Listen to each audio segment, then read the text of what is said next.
Hello everyone, good evening. स्वागत है आप सभी का ऑनलाइन स्टडी में। आज के इस वीडियो में हम बात करेंगे बिहार एसआई मेंस एग्जाम्स के लिए मॉक टेस्ट का डे 87। आई होप कि फ्रेंड्स इससे पहले आपने सारे पार्ट्स को जरूर देखा होगा। नहीं देखा है तो लिंक आपको डिस्क्रिप्शन में मिल जाएगा या फिर आप हमारे प्लेलिस्ट को भी चेक कर सकते हैं। इस वीडियो में टोटल 50 क्वेश्चन के बारे में बात करेंगे जो कि पूर्णतः बीपीएसएससी के पैटर्न पर बनाया गया। तो चलिए इस वीडियो को शुरू करते हैं। आज की इस वीडियो का फर्स्ट क्वेश्चन ये बनता है कि तातार यानी मुक्तिदाता की उपाधि किस वंश के शासकों ने धारण की थी। हमेशा की तरह प्रत्येक क्वेश्चन के लिए 5 सेकंड टाइम मिलेगा, तो आपका समय शुरू होता है अब।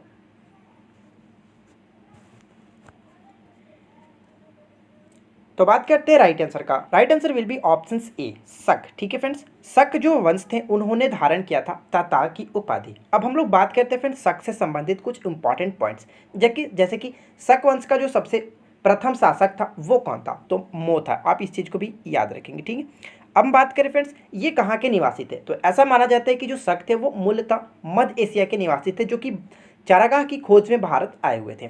शकों का सबसे प्रतापी राजा कौन था, तो रुद्रदामन प्रथम। और रुद्रदामन प्रथम फेमस इसलिए भी है फ्रेंड्स क्योंकि ये संस्कृत का काफ़ी ज़्यादा प्रेमी था और इसने संस्कृत में सबसे पहले सबसे लंबा अभिलेख लिखा था जिसका नाम क्या था, गिरनार अभिलेख। तो ये पॉइंट इंपॉर्टेंट है, याद रखेंगे। डायरेक्ट क्वेश्चन पूछा जाता है कि गिरनार अभिलेख का संबंध किस शासक से था, तो इस चीज़ को याद रखेंगे, रुद्रदामन प्रथम। तो आई होप कि फ्रेंड्स फर्स्ट क्वेश्चन से आपको इतनी सारी जानकारी हो जाती है। अगला प्रश्न ये बनता है कि सिकंदर ने भारत विजय का अभियान कब चलाया था। बताइए फ्रेंड्स इस क्वेश्चन का राइट आंसर क्या होगा। सिकंदर ने भारत विजय का अभियान कब स्टार्ट किया था। Right answer will be option C, यानी फ्रेंड्स 326 ईसा पूर्व में। इस पॉइंट्स को याद रखेंगे, ठीक है। अब हम लोग थोड़ी सी जानकारी बात करते हैं सिकंदर से रिलेटेड, ठीक है फ्रेंड्स। देखिए सिकंदर जो किसका शिष्य था, तो सिकंदर जो था अरस्तु का शिष्य था, ये चीज़ें याद रखेंगे। सिकंदर का सेनापति कौन था, सिकंदर के 2 सेनापति थे। सबसे पहला तो सेनापति आप याद रखेंगे सेल्यूकस निकोटर, लेकिन जल सेनापति पूछे तो वहाँ पे आपको निर्याकस याद रखना है, ठीक है फ्रेंड्स। अब मैं आपको बता दूं कि ऐसा भी क्वेश्चन पूछा था कि सिकंदर की सेना ने भारत में जब प्रवेश कर रहा था तो किस नदी को पार करने से इनकार कर दिया था, तो व्यास नदी को पार करने से इनकार कर दिया था। ये पॉइंट याद रखेंगे, ठीक है फ्रेंड्स। 323 ईसा पूर्व में इसकी मृत्यु हो गई थी, आप इस पॉइंट को याद रखेंगे। 323 ईसा पूर्व में 33 वर्ष की आयु में इसकी मृत्यु हुई थी, बेबीलोन में मृत्यु हुई थी। ये पॉइंट मोस्ट इंपॉर्टेंट है, याद रखेंगे। 356 ईसा पूर्व में इसका जन्म हुआ था, तो ये चीज़ें याद रखिएगा। बात करते हैं अगले क्वेश्चन की। नेक्स्ट क्वेश्चन ये बनता है किस स्थान के निकट प्रसिद्ध कलिंग युद्ध लड़ा गया था।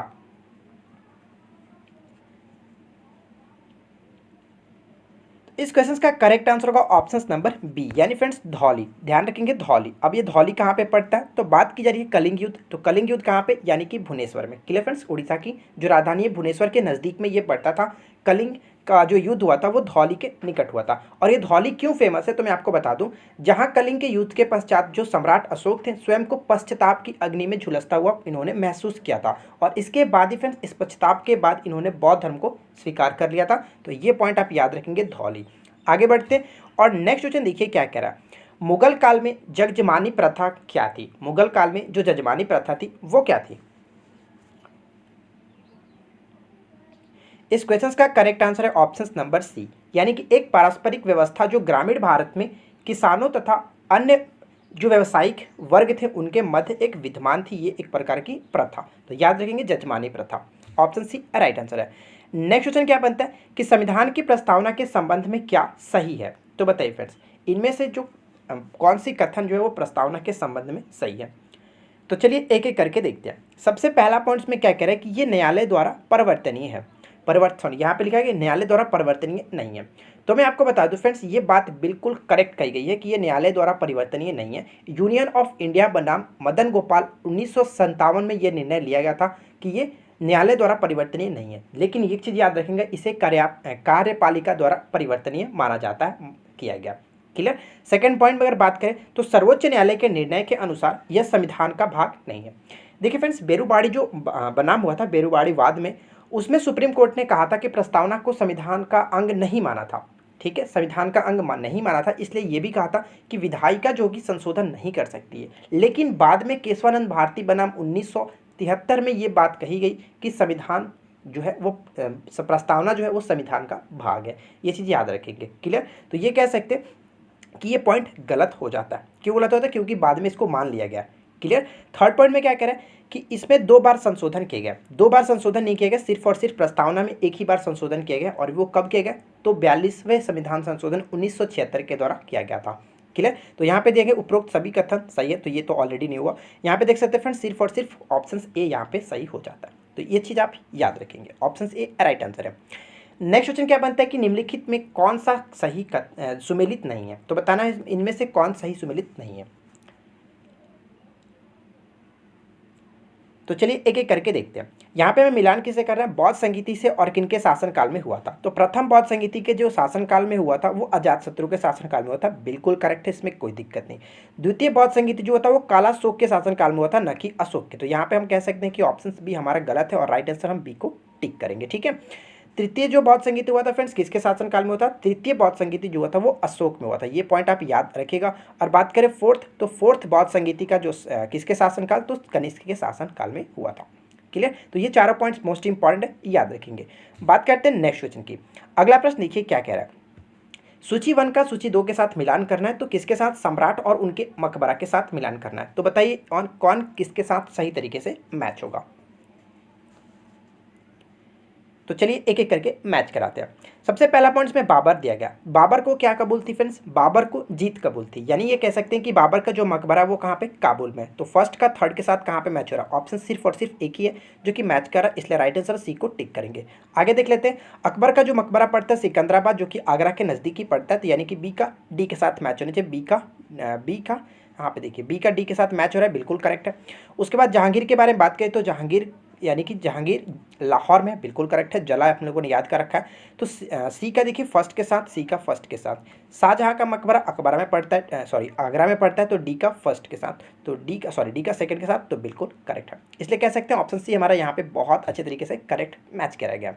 अगला प्रश्न देखिए क्या कह रहा है कि निम्नलिखित कथनों पर विचार करें। फर्स्ट सेकंड पॉइंट्स को पढ़िए और उसके बाद बताइए फ्रेंड्स कौन किसके साथ सही तरीके से मैच कर रहा है और कौन सा हमारा कथन सही होगा। तो सबसे पहला पॉइंट में क्या कह रहा है कि बौद्ध धर्म हीनयान संप्रदाय का आदर्श बोधिसत्व है। क्या ये पॉइंट सही है, जी नहीं फ्रेंड्स, ये पॉइंट गलत है, क्योंकि बौद्ध धर्म के जो हीनयान संप्रदाय है वो किसके लिए आदर्श माना जाता है, तो हीनयान संप्रदाय का आदर्श जो है वो अरहत पद को प्राप्त करना है। और यहाँ पे हम बात करें अगर ये बोधिसत्व किसका है, तो बोधिसत्व में महायान संप्रदाय को माना गया है कि बौद्ध धर्म में महायान संप्रदाय का आदर्श बोधिसत्व माना जाता है। और सेकंड पॉइंट क्या कह रहे हैं कि बोधिसत्व दूसरे के कल्याण को प्राथमिकता देते हुए अपने निर्वाण में विलंब करते हैं। तो ये पॉइंट बिल्कुल करेक्ट है, इनके बारे में ये कहा गया। तो यहाँ पे हम देख सकते हैं ऑप्शन 2 तो हमारा बिल्कुल करेक्ट था, लेकिन फर्स्ट गलत था। तो ये चीज़ अब राइट आंसर यहाँ पे टिक करेंगे ऑप्शन बी को। क्लियर। अच्छा, यहाँ पे हम लोगों ने बात की थी कि हीनयान का जो आदर्श है वो अरहत पद को प्राप्त करना। देखिए फिर अरहत पद होता है क्या, मैं आपको वो बता दूं कि जो व्यक्ति अपने साधना से निर्वाण प्राप्त करते हैं उन्हीं को अरहत कहा जाता है। ठीक है, ये चीज़ याद रखेंगे। देखिए नेक्स्ट क्वेश्चन में क्या कह रहा है कि निम्नलिखित में से कौन असत्य है। तो बताइए, चार ऑप्शंस को पढ़िए और उसके बाद बताइए कि कौन सा कथन जो है वो असत्य है। देखिए बात करते हैं एक एक पॉइंट्स के बारे में। सबसे पहला पॉइंट्स क्या कह रहा है कि मादा एनोफिलीज मच्छर शीत ज्वर के परजीवी को संप्रेषित करती है। ये पॉइंट बिल्कुल करेक्ट है फ्रेंड्स। शीत ज्वर का मतलब ही होता है यहाँ पे जो कि मलेरिया, कोई दिक्कत नहीं, यहाँ पे मादा एनोफिलीज मच्छर के द्वारा ही शीत ज्वर होता है, तो ये पॉइंट तो बिल्कुल करेक्ट है। नेक्स्ट पॉइंट में क्या कह रहे हैं कि मलेरिया प्लाज्मोडियम नामक कवक के कारण होता है। ये पॉइंट गलत किया गया, क्योंकि प्लाज्मोडियम के द्वारा होता है मलेरिया, प्लाज्मोडियम नामक यहाँ पे प्रोटोजोआ के कारण होता है, न कि जीवाणु के कारण। तो कह सकते हैं कि ये हमारा जो कि पॉइंट्स गलत है, इसलिए राइट आंसर हम बी को टिक करेंगे। ठीक है। थर्ड पॉइंट में क्या कह रहा है कि इसमें लाल रक्त कर्णिकाओं में कमी हो जाती है। ये पॉइंट भी बिल्कुल करेक्ट है, जब मलेरिया होता है तो आरबीसी की संख्या में कमी हो जाती है। तो कह सकते हैं ऑप्शन बी हमारा गलत है, इसलिए राइट आंसर बी को टिक करके आगे बढ़ेंगे। क्लियर। अगला प्रश्न देखिए क्या कह रहा है। नेक्स्ट प्रश्न ये बनता है कि बोंगाईगांव रिफाइनरी किस राज्य में स्थित है। बताइए फ्रेंड्स, बोंगाईगांव रिफाइनरी जो तेल संयंत्र है ये किस राज्य में स्थित है। इस क्वेश्चन का करेक्ट आंसर होगा ऑप्शन नंबर बी, यानी कि असम में ये पड़ता है। नुमालीगढ़ भी हम लोगों ने कई बार याद रखा है, तो नुमालीगढ़ भी याद रखिएगा, यहीं पे पड़ता है। डिगबोई तो आपको पता ही है। अगला प्रश्न देखिए क्या, सरोविज्ञान के अंतर्गत किसका अध्ययन किया जाता है। बताइए फ्रेंड्स, सरोविज्ञान के अंतर्गत हम लोग किसका अध्ययन करते हैं। इस क्वेश्चन का करेक्ट आंसर होगा ऑप्शन नंबर सी। ध्यान रखिएगा, सरोविज्ञान को ही लिम्नोलॉजी कहा जाता है। लिम्नोलॉजी को कह सकते हैं सरोविज्ञान के नाम से भी जानते हैं। ठीक है, तो लिम्नोलॉजी में हम लोग किसका अध्ययन करते हैं, नदियों, तालाबों, झीलों का अध्ययन किया जाता है। तो राइट आंसर क्या होगा ऑप्शन नंबर सी। क्लियर। छिपकलियों का अध्ययन हम लोग क्या कहते हैं? छिपकलियों का अध्ययन फ्रेंड्स सारोलॉजी के नाम से जानते हैं। और रेशम कीट का पालन क्या कहलाता है? सेरीकल्चर। तो ये चीज़ आप याद रखिएगा। अगला पॉइंट क्या कह रहा है? गोल्डन हैंडशेक के संदर्भ में निम्न में से किस से एक है? यानी कि आपको बताना है कि गोल्डन हैंडशेक का संदर्भ जो है निम्न में से किसके साथ सही तरीके से मैच करता है। इस क्वेश्चन का करेक्ट आंसर होगा ऑप्शन नंबर बी, स्वैच्छिक सेवानिवृत्ति योजना से। ऑप्शन नंबर बी बिल्कुल करेक्ट आंसर हो जाता है। ये जो स्कीम है निजी या फिर किसी सार्वजनिक उपक्रम में स्वैच्छिक सेवानिवृत्ति लेने वाले कर्मचारियों के कल्याण हेतु स्टार्ट की गई थी। सर्वप्रथम ये फ्रेंड्स नवंबर 2000 में स्टार्ट करी गई थी और ये जो है सर्वप्रथम पीएनबी ने अपने कर्मचारियों की सेवानिवृत्ति योजना चलाई थी। ठीक है, सेकंड बात करें तो सेकंड हमारा एसबीआई हो जाता है। तो ये दोनों पॉइंट्स याद रखेंगे। अगला पॉइंट देखिए, नेक्स्ट क्वेश्चन में क्या कहता है कि प्राथमिक कृषि ऋण समितियां आरंभ की गई थी। बताइए किसके लिए आरंभ की गई थी? प्राथमिक कृषि ऋण समितियां किसके लिए आरंभ की गई थी? तो right answer will be option ए, ग्रामीण कर्जदारों को अल्पकालीन ऋण प्रदान करने के लिए। ध्यान रखिएगा, अल्पकालीन ऋण प्रदान करने के लिए ऑप्शन ए राइट आंसर हो जाता है। 2011 की जनगणना के अनुसार सबसे अधिक नगरीय जनसंख्या प्रतिशत वाला राज्य कौन सा है? ध्यान से क्वेश्चंस को पढ़िएगा। यहाँ पे बोला जा रहा है कि सबसे अधिक नगरीय जनसंख्या प्रतिशत वाला राज्य कौन सा है। इस क्वेश्चन का करेक्ट आंसर होगा ऑप्शन नंबर सी, गोवा। ठीक है फ्रेंड्स, ध्यान रखिएगा सबसे अधिक जनसंख्या प्रतिशत में अगर बात करें तो गोवा है, लेकिन सिर्फ नगरीय जनसंख्या की बात की जाए तो यहाँ पे हमारा महाराष्ट्र होगा। और सिर्फ जनसंख्या के बारे में बात की जाए कि सबसे अधिक जनसंख्या किस राज्य में 2011 की जनगणना के अनुसार, तो वो उत्तर प्रदेश हो जाता है। और सबसे कम जनसंख्या कहाँ पे? तो सबसे कम जनसंख्या सिक्किम में हो जाता है। तो ये चारों क्वेश्चन डायरेक्ट पूछा जा सकता है, तो याद रखेंगे। क्लियर, आगे बढ़ते हैं। नेक्स्ट वन में क्या कह रहा है कि सहायक संधि स्वीकार करने वाले राज्यों का सही क्रम क्या है? बताइए राज्यों का सही क्रम क्या है सहायक संधि स्वीकार करने के क्रम में? इस क्वेश्चन का करेक्ट आंसर क्या होगा? सबसे पहले आपको पता है कि 1798 ईस्वी में हैदराबाद के निजाम ने जो कि सहायक संधि स्वीकार करी थी 1798 में। क्लियर, उसके बाद जो कि मैसूर ने की थी, 2 के बाद 3 आएगा। मैसूर ने करीब करीब 1799 में की थी, क्योंकि उस समय टीपू सुल्तान का यहाँ पे जो कि शासन हुआ करता था। क्लियर, यहाँ पे 2 के बाद 3 आएगा। और उसके बाद हम देख सकते हैं कि अवध जो कि 1801 ईस्वी में अवध ने सहायक संधि को स्वीकार किया था। तो 2-3-1, ठीक है फ्रेंड्स, 2-3-1 यहाँ पे देखिए ऑप्शन सी बिल्कुल करेक्ट तरीके से मैच कर रहा है। और बाद में हम कह सकते हैं कि 1803 में ये जो कि मराठा ने सहायक संधि को स्वीकार किया था। क्लियर फ्रेंड्स, एक चीज़ मैं आपको क्लियर करता हूँ कि भारत में सहायक संधि का स्वीकार जो भारत में सहायक संधि जो प्रयोग में लाई गई थी, सबसे पहले जो कि बेलेजली से भी पूर्व जो फ्रांसीसी गवर्नर था डुप्ले ने किया था। बाद में ये जो आप गवर्नर देखते हैं बेलेजली ने सहायक संधि स्टार्ट करी थी, ये बाद में की थी डुप्ले के बाद। सबसे पहले फ्रांसीसी गवर्नर डुप्ले ने स्टार्ट किया था भारत में। अगला प्रश्न क्या बनता है कि निम्नलिखित में से कौन सा जनजाति समूह मणिपुर में पाया जाता है? तो बताइए कौन सा जनजाति समूह मणिपुर में पाया जाता है? तो इस क्वेश्चन का करेक्ट आंसर होगा ऑप्शन ए, कुकी जनजाति जो मणिपुर से संबंध रखती है। ऑप्शन ए राइट आंसर हो जाता है। अगला प्रश्न ये बनता है कि संविधान के 56वें, 55वें, 53वें, 36वें संशोधन द्वारा क्रमशः क्या हुआ था? काफ़ी अच्छा प्रश्न है, ध्यान से बताइए इस क्वेश्चन का करेक्ट आंसर क्या होगा। तो बात करते हैं इस क्वेश्चन का सही उत्तर ऑप्शन सी बिल्कुल करेक्ट है। यानी फ्रेंड्स 56वें संविधान संशोधन के द्वारा गोवा को राज्य का दर्जा दिया गया था। अरुणाचल प्रदेश 55वें, 53वें के द्वारा मिजोरम, 36वें के द्वारा सिक्किम राज्य का दर्जा दिया गया था। ऑप्शन ए भी देख लीजिए, काफ़ी फेमस है क्योंकि सिंधी जो 8वीं अनुसूची में जोड़ी गई थी, सिंधी भाषा, ये जोड़ी गई थी 21वें संविधान संशोधन 1967 के द्वारा।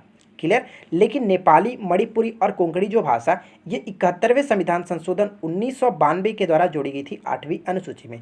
8वीं अनुसूची में कुल 22 भाषाओं का उल्लेख किया गया, ये आप सभी को पता होगा। तो फिलहाल बढ़ते हैं नेक्स्ट क्वेश्चन की तरफ। तो यहाँ पे राइट आंसर हमारा ऑप्शन सी बिल्कुल करेक्ट हो जाता है, याद रखेंगे।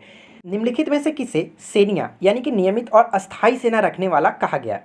हिस्ट्री में किसे संबोधित किया गया सेनिया नाम से? तो बताइए फ्रेंड्स इस क्वेश्चन का करेक्ट आंसर क्या होगा? इस क्वेश्चन का राइट आंसर है ऑप्शन ए, बिंबिसार को कहा गया। बिंबिसार हर्यक वंश का संस्थापक माना जाता है, ये पॉइंट याद रखेंगे। मगध वंश पे सबसे जो पहला वंश चला था वो हर्यक वंश ही था, तो ये पॉइंट याद रखिएगा। अगला पॉइंट में क्या बनता है कि केंद्र राज्य के प्रशासनिक संबंध संविधान के किस अनुच्छेद में वर्णित किया गया?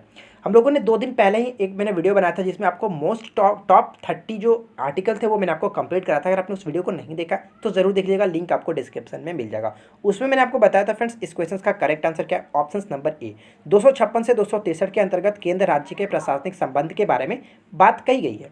क्लियर, आगे बढ़ते हैं। अगला प्रश्न ये बनता है कि मध्यकालीन भारत के दिल्ली सल्तनत का उद्धारक किसे माना जाता है? इस क्वेश्चन का करेक्ट आंसर क्या होगा बताइए? मध्यकालीन भारत में दिल्ली सल्तनत का उद्धारक के नाम से किसे जाना जाता है? तो right answer will be option D, Ghiyasuddin Balban को कहा जाता है, ये पॉइंट मोस्ट इंपॉर्टेंट होता है, याद रखिएगा। बलबन से कुछ पॉइंट्स आपको याद रखने। सबसे पहला पॉइंट ये पूछा सकता है कि बलबन का वास्तविक नाम क्या था, तो बहाउद्दीन था, याद रखेंगे। इसे फ्रेंड्स जिले इलाही की उपाधि भी दी गई थी और साथ साथ इसने अपने विरोधियों के प्रति लौह एवं रक्त की नीति भी अपनाई थी। ये तीनों क्वेश्चन डायरेक्ट पूछे जाते हैं, तो याद रखेंगे। अगला पॉइंट क्या बनता है कि भारत में संसदीय ढांचे में दो अस्थायी सदन का नाम क्या है, यानी कि यहाँ पे अस्थायी सदन आपको बताना कि भारतीय संविधान के जो ढांचा है उसमें दो अस्थायी सदन कौन से हैं। देखिए, अस्थायी सदन का मतलब कि उन्हें भंग किया जा सकता है। तो आपको पता है कि केंद्र में लोकसभा होता है जिसको भंग किया जाता है, तो सेम उसी तरह से अगर विधानमंडल में बात करें तो विधानमंडल में जो विधानसभा होता है उसको भी भंग किया जा सकता है। तो राइट आंसर क्या होगा, ऑप्शन नंबर डी यहाँ पे बिल्कुल करेक्ट आंसर हो जाता है। नेक्स्ट क्वेश्चन में क्या बनता है कि मंडल आयोग रिपोर्ट किससे संबंधित है, ये आपको बताना है। मंडल आयोग रिपोर्ट जो है वो किससे संबंधित है। इस क्वेश्चन का करेक्ट आंसर क्या होगा, इस क्वेश्चन का राइट आंसर है ऑप्शन नंबर ए, अन्य पिछड़े वर्ग से। ठीक है फ्रेंड्स, मैं आपको बता दूं इस आयोग ने शैक्षणिक और सामाजिक रूप से पिछड़े हुए वर्गों को उच्च शिक्षा तथा सरकारी नौकरियों में 27% का आरक्षण की अनुशंसा की थी। तो ये चीज़ आप याद रखेंगे। क्लियर, आगे बढ़ते हैं। देखिए नेक्स्ट क्वेश्चन में क्या बनता है। अच्छा, आगे बढ़ने से पहले आपसे एक छोटा सा क्वेश्चन पूछता हूँ, आप नीचे मुझे कमेंट्स करके बताइएगा कि देखिए फ्रेंड्स मंडल आयोग की स्थापना कब हुई थी, ये आपको बताना सबसे पहला पॉइंट्स। और साथ साथ आपको ये बताना है कि मंडल आयोग ने अपना जो रिपोर्ट था वो कब प्रस्तुत किया था। ये दोनों पॉइंट्स मोस्ट इंपॉर्टेंट है, आपको दोनों नीचे कमेंट्स करके बताना है। क्लियर, आगे बढ़ते हैं। नेक्स्ट क्वेश्चन देखिए क्या कह रहा है। अगला प्रश्न ये बनता है कि इनमें से कौन सा मिलान सत्य है, सॉरी असत्य है। आपको बताना है कि इनमें से कौन सा मिलान जो है वो असत्य है। तो बताइए कौन गलत तरीके से मैच किया गया। तो चलिए देखते हैं। पहला परिसीमन आयोग का जो गठन हुआ था 1952, बिल्कुल करेक्ट है। दूसरा परिसीमन आयोग का गठन 1962, ये भी बिल्कुल करेक्ट है। तीसरा परिसीमन आयोग का गठन ये करेक्ट नहीं है क्योंकि 1973 में हुआ था। ठीक है, और चौथा जो परिसीमन आयोग था वो 2002 था। तो ये आप याद रखेंगे। वर्तमान में अभी तक फ्रेंड्स जो कि कह सकते हैं कि आज़ादी के बाद से हम लोग के संविधान में कुल 4 जो कि ये परिसीमन आयोग का गठन किया गया, कुछ इस तरह से किया गया था। तो ये चीज़ याद रखेंगे। क्लियर फ्रेंड्स, तो ऑप्शन सी हमारे यहाँ पे बिल्कुल करेक्ट हो जाता है क्योंकि वो गलत तरीके से मैच किया गया था। अगला प्रश्न देखिए क्या कह रहा है कि निम्नलिखित युगों में से कौन सही सुमेलित नहीं है। तो ध्यान से बताइए कौन सही सुमेलित नहीं है। तो चलिए एक एक करके देखते हैं। सबसे पहला पॉइंट्स में क्या कह रहा है कि जापान निक्की के साथ मैच किया गया, बिल्कुल करेक्ट है फ्रेंड्स। जापान जो है वो टोक्यो में संबंधित एक स्टॉक एक्सचेंज है, कोई दिक्कत नहीं, पहला बिल्कुल करेक्ट है। सिंगापुर के बारे में बात करें तो डी जोन सिंगापुर के संबंधित नहीं है, डी जोन का संबंध जो है वो न्यूयॉर्क से होता है। और सिंगापुर के बारे में बात करें तो फ्रेंड्स सीमेक्स होता है और साथ ही साथ इसका स्टेटस टाइम होता है। तो ये कह सकते हैं कि ये इसके साथ गलत तरीके से मैच किया गया। ठीक है, डी जोन्स कहाँ पे होता है, न्यूयॉर्क होता है, और सिंगापुर का क्या होता है, सीमेक्स या फिर स्टेटस टाइम। क्लियर, तो यहाँ पे कह सकते हैं कि दो तो पहले गलत हो रहा है। आगे देख लेते हैं। यूके का संबंध बिल्कुल करेक्ट है फ्रेंड। FTSE जो 100 है ये लंदन से संबंधित है, कोई दिक्कत नहीं। नास्डैक का संबंध USA से हो जाता है। तो यहाँ पे सिर्फ और सिर्फ दो गलत तरीके से मैच किया गया, इसलिए केवल दो राइट आंसर हो जाएगा, ऑप्शन बी। आगे बढ़ते हैं और नेक्स्ट क्वेश्चन देखिए फ्रेंड्स क्या कह रहा है। निम्नलिखित में से कौन सा कथन असत्य है। तो ध्यान से पढ़िए चारों ऑप्शंस को और बताइए कौन गलत तरीके से मैच किया गया। तो यहाँ पे बात निर्वाचन आयोग से संबंधित की गई है। तो चलिए देखते हैं। निर्वाचन आयोग का गठन मुख्य निर्वाचन आयुक्त और अन्य निर्वाचन आयुक्त से किया जाता है, जिसकी नियुक्ति राष्ट्रपति के द्वारा की जाती है। ये पॉइंट बिल्कुल करेक्ट है, इसमें कोई दिक्कत नहीं। ठीक है फ्रेंड्स, आगे बढ़ते हैं।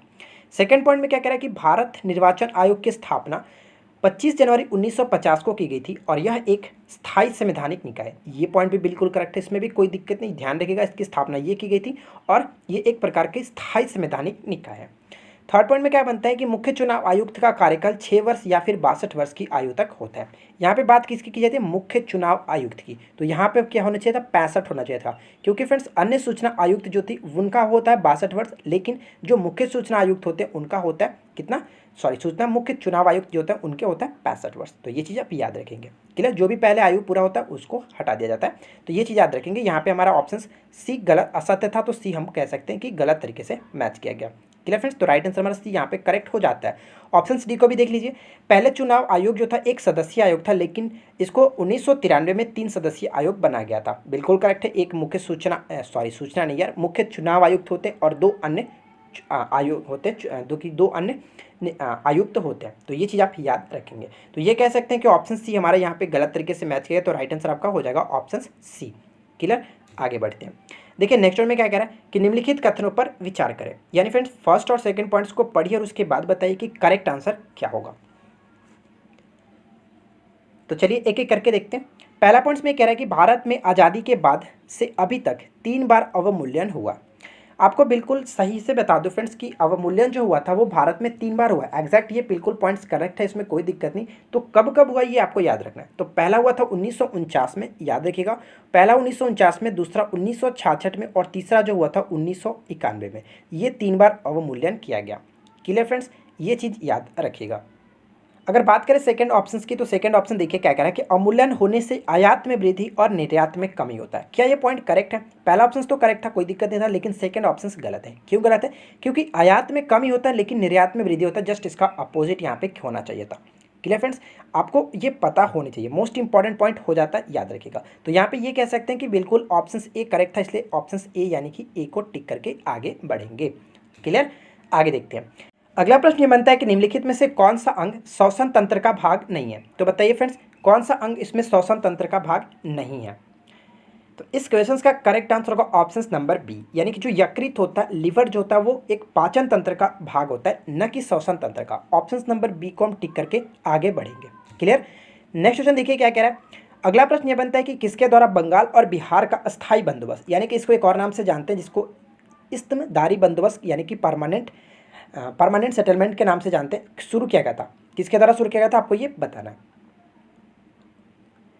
तो इस क्वेश्चन का करेक्ट आंसर होगा ऑप्शन नंबर डी, यानी कि लॉर्ड कॉर्नवालिस के द्वारा किया गया था 1793 ईस्वी में। ये चीज़ आप याद रखेंगे। ठीक है फ्रेंड्स, 1793 में बंगाल, बिहार और उड़ीसा में लागू किया गया था, जिसके अंतर्गत जमींदारों को भूमि का स्वामी बनाकर उनसे एक निश्चित दर से लगान वसूला जाने लगा था। तो ये चीज़ आप याद रखिएगा। बात करते हैं अगले प्रश्न की। देखिए नेक्स्ट क्वेश्चन में क्या कह रहा है, भारत के किन किन संघ शासित क्षेत्रों में विधानसभा अस्तित्व में, ये आपको बताना है। किन किन संघ जो शासित प्रदेश है उनमें विधानसभा अस्तित्व में। तो इस क्वेश्चन का करेक्ट आंसर क्या होगा। यहाँ पे फ्रेंड्स देखिए, दिल्ली दिया गया, चंडीगढ़, पांडुचेरी और लक्षद्वीप दिया गया। तो आपको पता हो कि दिल्ली और पांडुचेरी दो ही ऐसे अभी तक यहाँ पे हैं ऑप्शंस के अकॉर्डिंग। तो राइट आंसर क्या होगा, ऑप्शन नंबर यहाँ पे एक और तीन होना चाहिए। तो एक और तीन ऑप्शन डी बिल्कुल करेक्ट तरीके से मैच होगा, जिसमें विधानसभा मौजूद है। तो उम्मीद करते हैं कि ये चीज़ आपको समझ में आ गई होगी। अगला पॉइंट देखिए क्या कह रहा है, भारत में ब्रिटिश भू राजस्व प्रणाली का निम्नलिखित में से किसने अधिक लाभ प्राप्त किया। इस क्वेश्चन का करेक्ट आंसर है ऑप्शन नंबर सी, यानी कि जमींदार। ऑप्शन सी बिल्कुल करेक्ट आंसर होगा, याद रखेंगे। नेक्स्ट क्वेश्चन क्या बनता है कि किस युद्ध में बाबर ने जिहाद यानी कि धर्म युद्ध का नारा दिया, तमगा नामक कर को समाप्त किया और युद्ध जीतने के उपरांत गाजी यानी कि धर्म योद्धा की उपाधि धारण की थी। बहुत अच्छा प्रश्न है, बताइए इस क्वेश्चन का करेक्ट आंसर क्या होगा। Right answer will be option A, Khanwa के युद्ध। खानवा का युद्ध हुआ कब था, किसके बीच हुआ था, ये आपको याद होना चाहिए। खानवा का युद्ध 17 मार्च 1527 ईस्वी को हुआ था। किनके किनके बीच, तो बाबर के बाद तो चली रही है, बाबर और राणा संगा के बीच, जिसमें बाबर विजयी हुआ था। ये चीज़ आप याद रखिएगा। देखिए सेकंड क्वेश्चन क्या कह रहा है कि सुपर 301 क्या है। ठीक है फ्रेंड्स, सुपर 301 क्या है, आपको ये बताना है।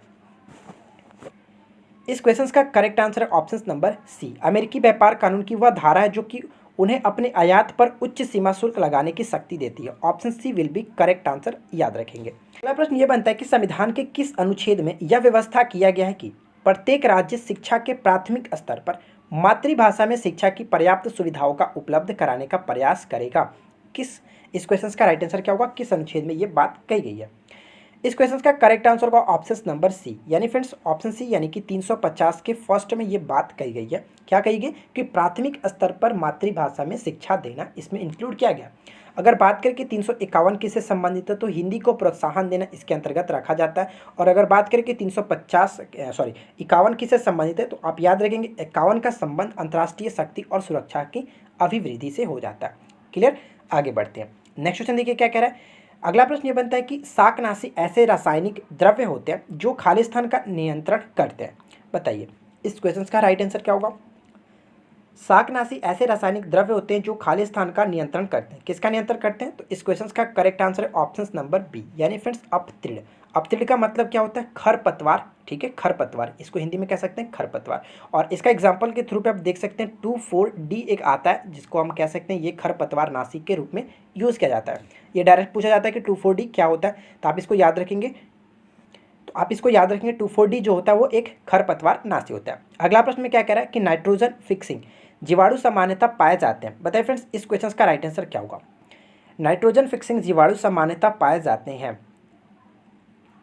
इस क्वेश्चन का राइट आंसर होगा ऑप्शन नंबर सी, यानी कि लेग्यूमिनस पौधे में। क्लियर। मैं आपको बता दूं फ्रेंड्स, लेग्यूमिनस पौधे जो होते हैं इनके जड़ें सामान्यतः नाइट्रोजन फिक्सिंग जीवाणु पाए जाते हैं, जो कि नाइट्रोजन का यौगीकरण करते हैं। ये मोस्ट पॉइंट है, याद रखिएगा, नाइट्रोजन का यौगीकरण करते हैं ल्यूमिनस पौधे, सॉरी लेग्यूमिनस पौधे। क्लियर। अगला प्रश्न क्या कहता है कि कौन सी गैस उस प्रक्रिया का एक गौण उत्पादन है जिसका प्रयोग पौधे भोजन बनाने के लिए करता है। कौन सी गैस उस प्रक्रिया का एक गौण उत्पादन है जिसका प्रयोग पौधे भोजन बनाने के लिए करते हैं। ऑब्वियसली आप सभी को पता है कि पौधे जो होते हैं वो किसका ग्रहण करते हैं, तो कार्बन डाइऑक्साइड का ग्रहण करते हैं। ऑप्शन नंबर डी बिल्कुल करेक्ट आंसर हो जाता है। क्लियर। नेक्स्ट क्वेश्चन में क्या बनता है कि guilty man of India's partition पुस्तक के लेखक कौन है, यानी कि ये पुस्तक किसने लिखी है। इस क्वेश्चन का करेक्ट आंसर होगा option number B, doctor Ram Manohar Lohia. Option B बिल्कुल राइट आंसर हो जाता। और ये बुक जो सबसे पहले पब्लिश हुई थी वो 1960 में की गई थी। ये चीज़ भी आप याद रखेंगे। अगला प्रश्न में क्या बनता है कि निम्नलिखित कथनों पर विचार करें। फर्स्ट और सेकंड पॉइंट्स को पढ़िए और उसके बाद बताइए कि कौन सा ऑप्शन करेक्ट आंसर होगा।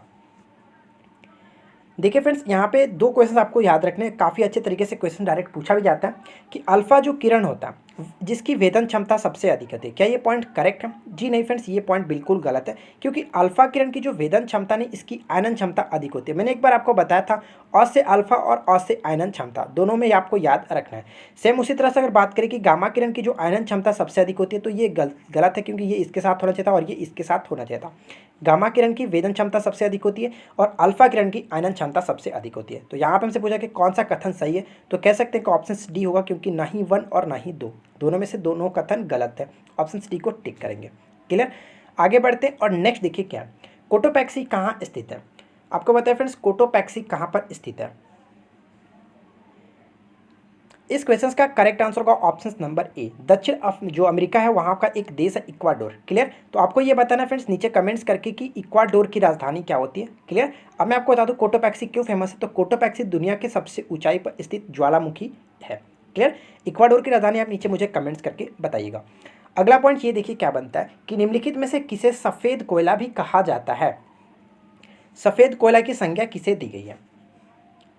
इस क्वेश्चन का करेक्ट आंसर होगा ऑप्शन नंबर बी, यानी फ्रेंड्स हाइड्रो इलेक्ट्रिसिटी, जिसको हिंदी में जल विद्युत कह सकते हैं। डायरेक्ट आपको एग्जाम में दोनों में से कोई भी देखने को मिलता है, अक्सर ये पेपर में देखने को मिलता रहता है कि सफ़ेद कोयला जल विद्युत को कहा जाता है, इसको इंग्लिश में हाइड्रो इलेक्ट्रिसिटी कह सकते हैं। अगला पॉइंट में क्या बनता है कि निम्नलिखित में से कार्य के बारे में कौन सा कथन गलत है, यानी कि फिजिक्स का जो वर्क है इसके बारे में आपको बताना है कि इनमें से कौन सा कथन इसके बारे में गलत कहा गया। तो चलिए एक एक करके देखते हैं।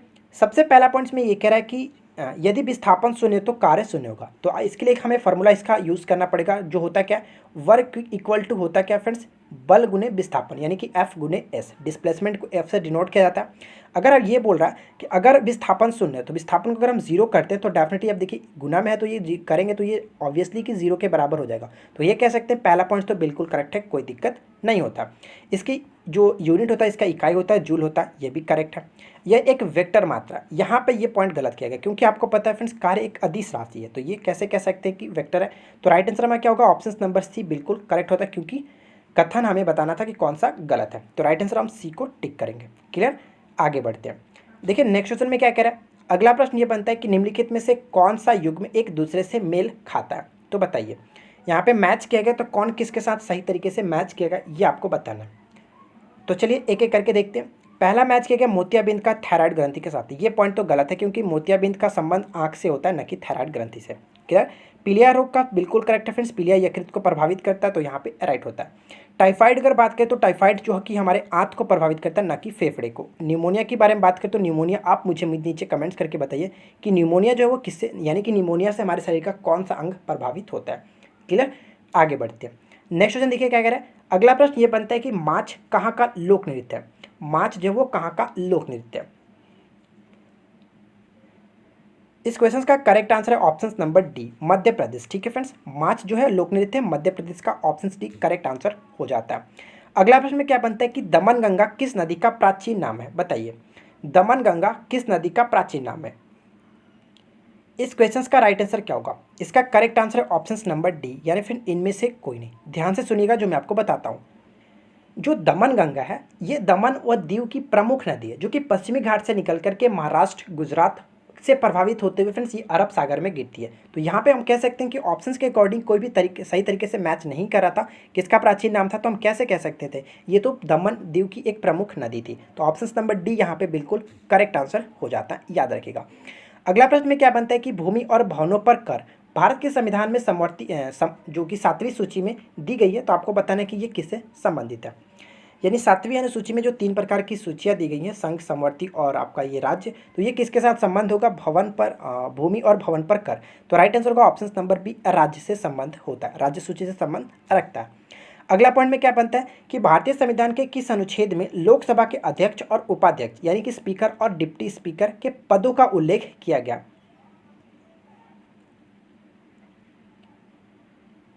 इस क्वेश्चन का करेक्ट आंसर है ऑप्शन नंबर बी, आर्टिकल 93। ठीक है फ्रेंड्स, आर्टिकल 93 में लोकसभा यथाशीघ्र अपने 2 सदस्य को अपना अध्यक्ष और एक उपाध्यक्ष चुनेगी, इसके अंतर्गत कहा गया। तो ये पॉइंट आप याद रखेंगे।